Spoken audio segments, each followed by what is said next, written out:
GNGN everyone from Hong Kong. We're here at Consensus, and I'm joined by the wonderful Tae Oh, founder of Spacecoin.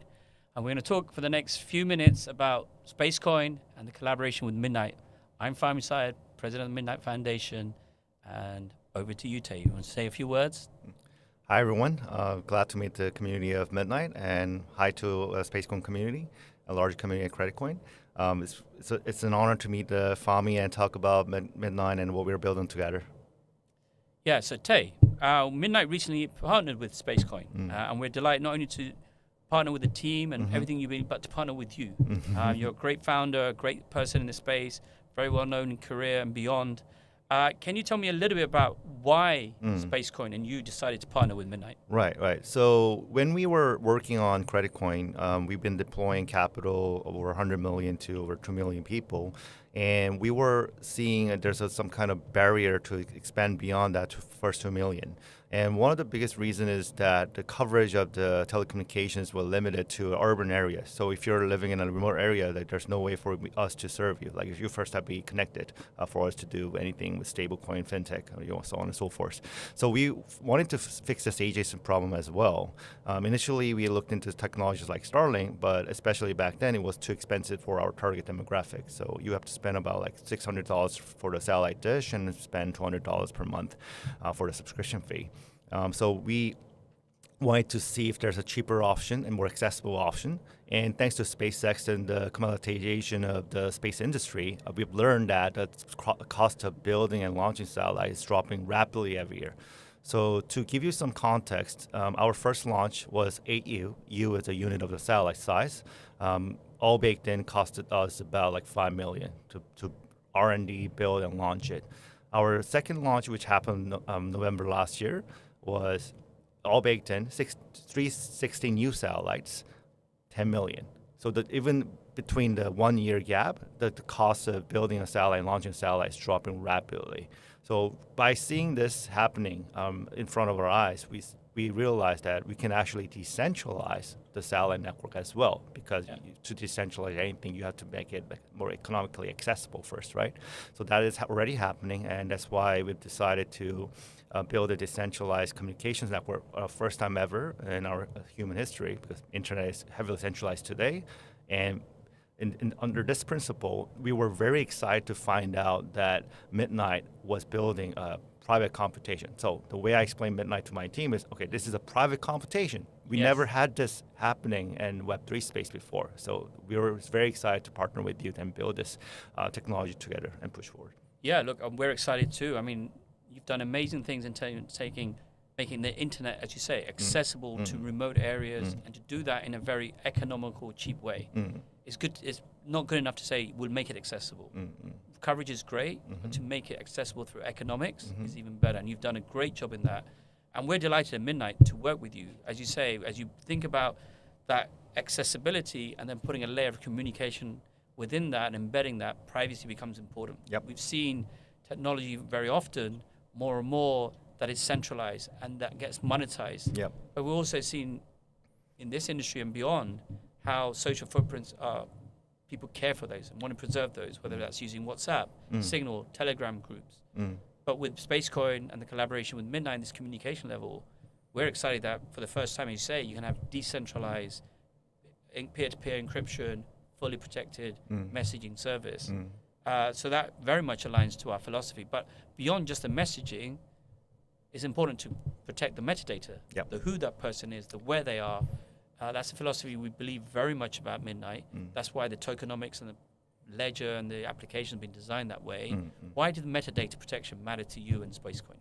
So if you're thinking about the internet connection and talking to a bunch of servers, a website, whatever, there's central companies and governments who can follow your tracks. So they don't know the message itself, but they know when you're talking to a certain server, when talking to whom, and what size of the data it is.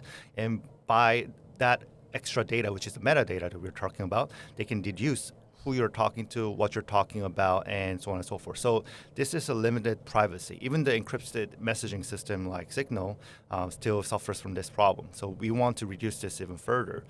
That is why decentralized telecommunication network can be helpful, because there's no central company or entity that's following all your tracks. So one satellite can serve you like a couple of messages and then moved on to the next one. And there's no central body who can follow all the conversation, all the metadata. So that is why we think that together with Midnight's private computation, we can improve the privacy of the internet even further than what we have available today. Yeah, look, that's a great philosophy, it's a great vision. We very much adhere to that, and that's why we're in this partnership with Spacecoin.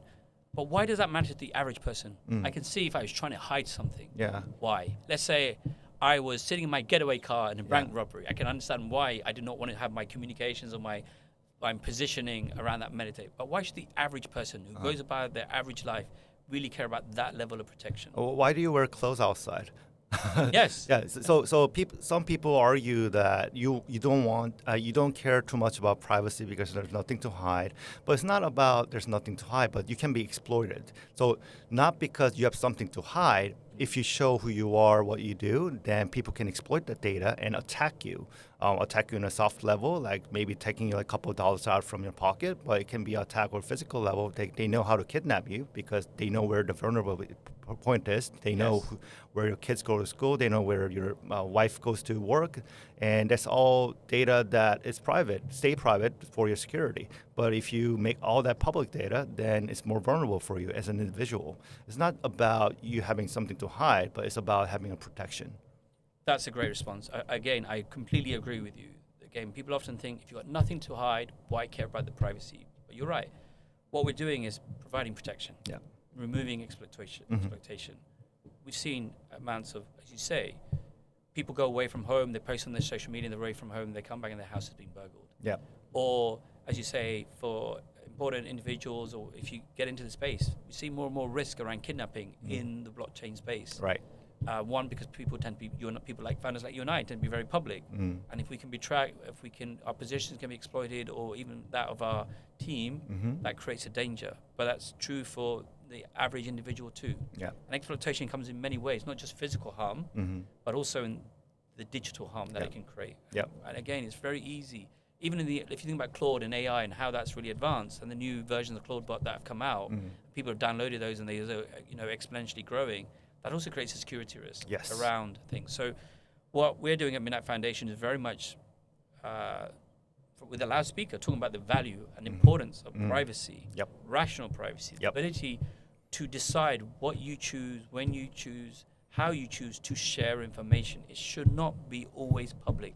Should not. Everything doesn't need to be there. There is economic risk from it, physical risk from it, digital risk from it. So again, it's great to find a partner in Tae and Spacecoin as a team who really understand the philosophy that it's not about hiding. It's about choice. It's about freedoms. It's about empowering individuals, giving them more opportunities. So we talked about the risks around metadata. So I just want to move on to some of the unique challenges that you're facing, and then maybe I will come back and kind of talk about why that metadata risk is pervasive within Web3. So what are the sort of challenges that you're facing within Spacecoin, and why has that led to you in terms of thinking about sort of these sort of solutions? So if you want to keep the network private, that means you want to make sure that you don't have to know more than you need to know to be online within the network. So that's limited. That limits the type of data that we can use to make the network run. So that's a challenge for our telecommunication network team, especially because they're used to being a central control of the whole network, knowing everyone's data, knowing everyone who's going to get getting connected to whom. And now they're building basically designed as a telecommunication architecture from scratch, that assuming you don't know anything about other nodes. So while you know, so let me flip this. So you know about what other nodes are, who they are, their specification, location, and all that, but you don't get to know who they are going to get connected to. So you don't get to dictate who they talk to, when they talk to. And that's a different philosophy in designing, and that's the biggest challenge that our telecommunication team is currently facing. Right, got it. So you're trying to remove some of the bias, Yep. the human bias that can come, or even the digital bias that can Yeah. come. Yeah. Again, allowing better accessibility, better choice, better freedoms. Look, at Midnight Foundation, we're very aware that often zero knowledge or privacy in the blockchain space focuses on the transaction, just the transaction layer, the data layer. Right. And as you highlighted, we care about the metadata. Who you are is just as important as what you're doing. Yep.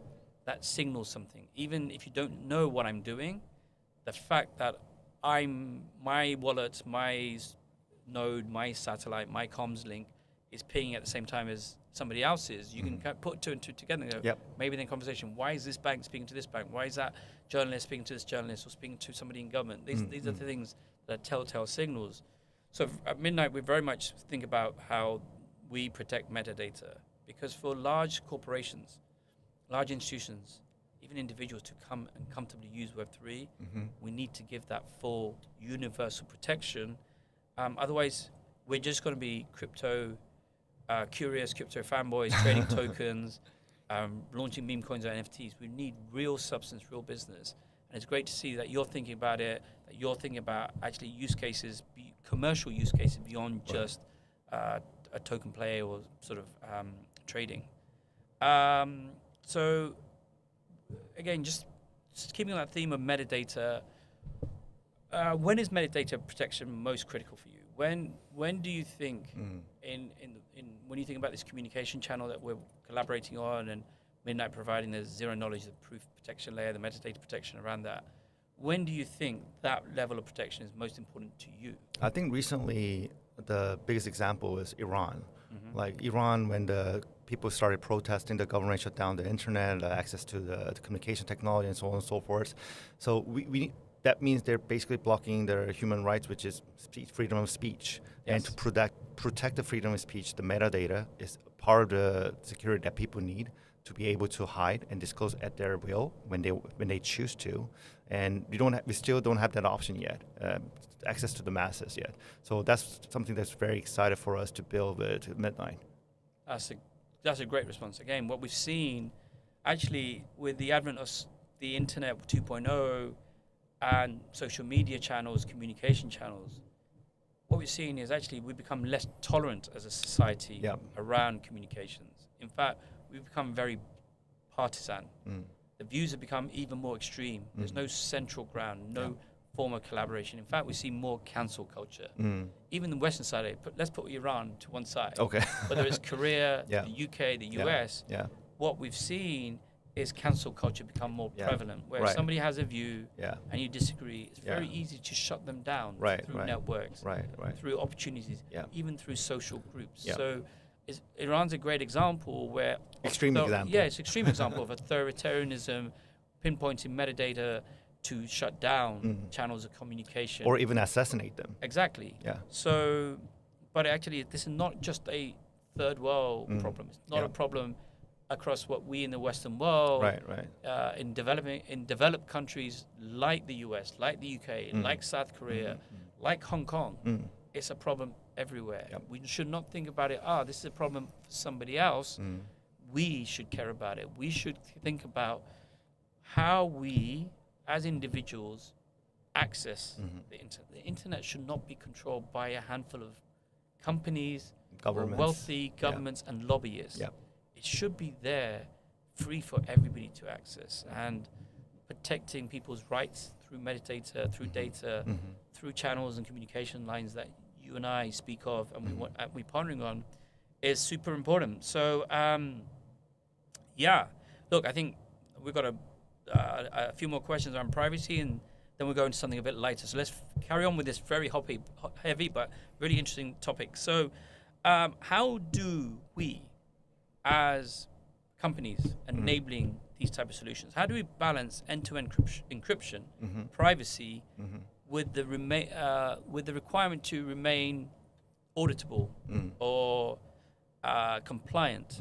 How do we think about balancing, and I'll answer this question once you've taken time to think about it, how do we think about balancing privacy, civil liberties with security and compliance? So the one philosophy that I really loved about Midnight is you guys not only make the data private, but you also have an option to prove the private data if you want to, as a owner of the data. Yes. So having that optionality is actually the big difference between just hiding all the data, right? So that allows a compliance. Yes. So that's by having those two options. We give the users the power, the optionality to stay private, and when if you choose to give access to your data for compliance reasons or whatever reason, then you have an option to do so. Not like just cover all your data forever. There's no way to prove it in the future, and that's the one way to go, but that's not as useful as the other way. So Midnight, to me, is going back to this again, but it's very interesting because we can have the private computation on chain, which was impossible before. And this is important in developing a private messenger, for example, because there has to be some level of computation has to happen on some layers. But today, without Midnight, we will have to centralize it. That means that we will have to show other people outside of our messaging system that you as a user are connected to through this private messenger, which is not as private because the metadata is exposed. Yes. But by covering that with Midnight, by putting the computation on Midnight, we can hide it even further and decentralize it, and while still giving you the option to disclose it if you choose to. So that is why the Midnight makes sense for us. Yeah, look, I think thank you for highlighting that and the sort of special properties of Midnight. For us, it comes back to just basic philosophies as well. It should be up to the individual, or the application level, or the builder to make these choices. It should not be dictated to by the network, the protocol, or the company, whether it's a centralized company or decentralized web. Midnight, we very much put the tools at the disposals of the builders at the application level, where they can decide how much privacy, how much disclosures they make. They can decide actually whether they provide a free model to their clients, where they may control some of the data, versus a paid-for model where actually the data is fully encrypted and protected for the individuals. But I just want to go back to a basic philosophy here. Often the rules of compliance, the rules of dictatorship or authoritarian views, or just control and observance, security, let's call it, is determined by trying to control a small vocal minority. That vocal minority, which may have bad actors, bad jurisdictions, dictate how the rest of that silent majority live, the rules they have to abide. How about we put that silent majority first? How about we trust in that silent majority? There are many good people, good businesses within that.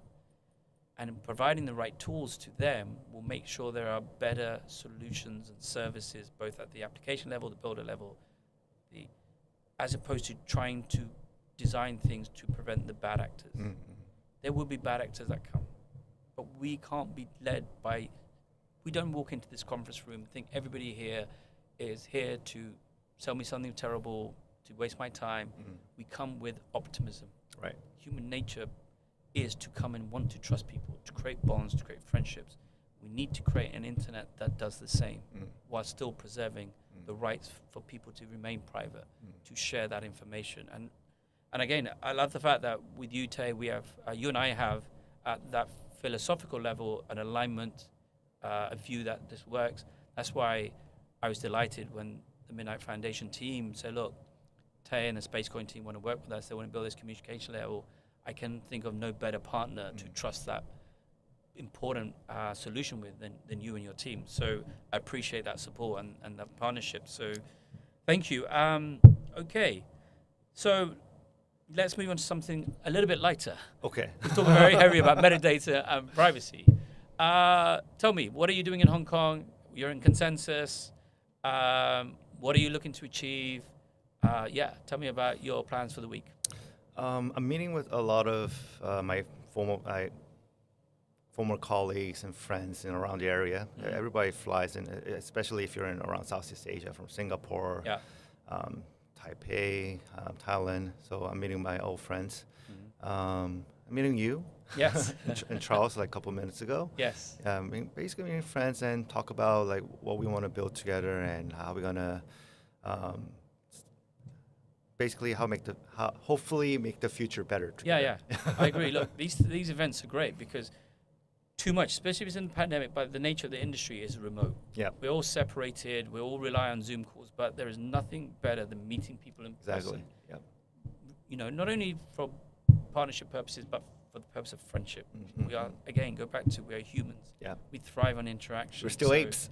We're still apes. Our DNA is still very much 99.9% chimpanzee. So we Yeah. have to, we believe in social networks, and through social networks, you build great partnership, great applications. So, and tell me, I'm obviously coming here from the UK. I was briefly in Japan with Charles, in Japan, Midnight Japan tour, great followings there, great philosophies, great belief in what this technology is doing. You, as one of the leading advocates of Web3, a successful entrepreneur here in Asia, based out of South Korea, tell me, why should builders, foundations come to Asia? What is happening in Asia, and what is the vibe like? What is the what is differentiating Asia from other parts of the world in terms of their acceptance of Web3 and what they're building here? So I think what's interesting about Asia is the people are more accepting about the new ideas of Web3. So crypto, while we don't know where Satoshi Nakamoto is actually from, assuming that he's based on him starting speaking English, let's say he's from the US or the Western part of the world, but the adoption of crypto was kind of started in Asia. The biggest exchange back then, Mt. Gox, was based in Japan, and the biggest exchanges currently in the market, many of them came out of China and Asia generally. So I think people are more open to the idea of new things like crypto. And there are not only a lot of traders, but also a lot of builders here too. And because we have a very different culture all across Asia. Like there's so many different cultures here, and the perspective is also very diverse. So very interesting discussions and collaboration can happen here. And I wish more people to come here and mingle like across different cultures and time zones. Yeah, I couldn't agree more. Look, again, I love coming to Asia. I used to come in my previous financial career. I now come in this role. Very fortunate that me and my team, we've been to Japan, South Korea, Vietnam. I was speaking to an entrepreneur founder from the Philippines the other day. The energy and appetite for change, innovation here in Asia, I think is second to none. Yep. The culture is it's fearless. And plus the weather's better for me. And the food is phenomenal. Whether I'm in Japan, South Korea, here in Hong Kong, the food is phenomenal. The people are phenomenal. They're friendly. So I'd encourage, if you're not already at Hong Kong for Consensus, you think about coming to Singapore for Token or Korea Blockchain Week. It is a vibrant region, it's a vibrant economy, and lovely set of people. I know we're coming up for time, and I'm sure somebody's going to knock on the window in a minute, tell us we need to be out of this booth. I just want to mention, we, Foundation and Spacecoin, have partnered together with a Learn and Earn program. Yep. So again, we want to just remind people, if they don't know about that, to go to the Midnight Foundation website, the Spacecoin website, and they'll learn more about that. Follow us on X. Yes, follow us on X, both Spacecoin and the Midnight Network. We are both heading to important milestones, and I wish you success. Clearly for the partnership, but beyond. You're a wonderful person. Likewise. We appreciate the friendship more as well as the partnership. I know the teams will do great things together, and I'm excited by the messaging relay service. I think that will be something that many people speak about, but the delivery of that with your expertise and the Midnight privacy layer, I think is something that everybody out there should be excited for. I'm Fahmi Syed, President of Midnight Foundation, Tae Oh, founder of Spacecoin. We're at Hong Kong Consensus. Keep watching and keep listening out for further news. Thank you.